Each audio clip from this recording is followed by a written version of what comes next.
Hi hello ಎಲ್ಲರಿಗೂ ನಮಸ್ಕಾರ.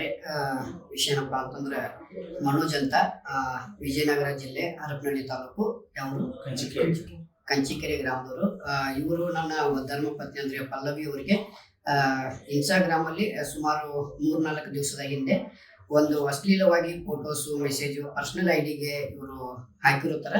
ಆ ಒಂದು ಪರ್ಸನಲ್ ಐಡಿ ನಾವು ಮೆಸೇಜ್ ಅನ್ನ ಸೇವ್ ಮಾಡಿಕೊಂಡು ನಮ್ಮ ಬೈಲಹೊಂಗಲ ವ್ಯಾಪ್ತಿ ಸಂಬಂಧಪಟ್ಟ ಬೈಲಹೊಂಗಲ ಸ್ಟೇಷನ್ ಅಲ್ಲಿ ನಾವು ಕಂಪ್ಲೇಂಟ್ ಕೊಟ್ಟಾಗ ನಮಗೆ ಸಾಹೇಬರಾಗಲಿ, PSI ಸಾಹೇಬರು, ಆಮೇಲೆ ಎಲ್ಲ ಸಾಹೇಬರು ನಮಗೆ ಪ್ರೋತ್ಸಾಹ ನೀಡಿ ಈ ಒಂದು ವ್ಯಕ್ತಿನ ಅಲ್ಲಿಂದ ಊರಿಂದ ಕರ್ಕೊಂಡ್ಬಂದು ಇವತ್ತು ಅವನಿಗೆ ಕಠಿಣವಾದ ಶಿಕ್ಷೆ ಕೊಟ್ಟು, ಇದ್ರ ಜೊತೆಗೆ ನಾವು ಕೇಳ್ಕೊಳ್ಳೋದು ಇಷ್ಟ, ಈ ವ್ಯಕ್ತಿ ಹೇಳಿದ ಹಾಗೆ ಕೆಟ್ಟದ ಕಮೆಂಟ್ಸ್ ಏನು ಪೋಸ್ಟ್ ಅಲ್ಲಿ ಹಾಕ್ತಿರೋ ಅಥವಾ ಪರ್ಸನಲ್ ಹಾಕ್ತಿರೋ ಏನೋ ಒಂದು ಹಾಕಿದ್ರು ಕೂಡ ನಾವು ಅದನ್ನ ಓದ್ತಾ ಇರ್ತೀವಿ, ನಾವು ಅದನ್ನ ಗಮನಿಸ್ತಾ ಇರ್ತೀವಿ ಅನ್ನೋದು ನಿಮ್ಮ ತಲೆಯಲ್ಲಿರ್ಲಿ.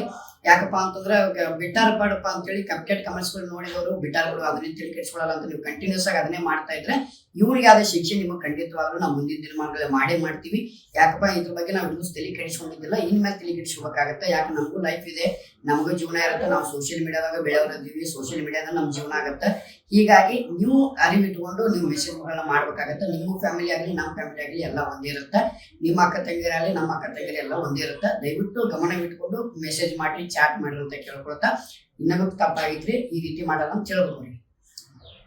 ಇನ್ನೊಮ್ಮೆ ತಪ್ಪಾಗೈತಿ ಈ ರೀತಿ ಯಾವತ್ತು ಮಾಡೋದು. Thank you.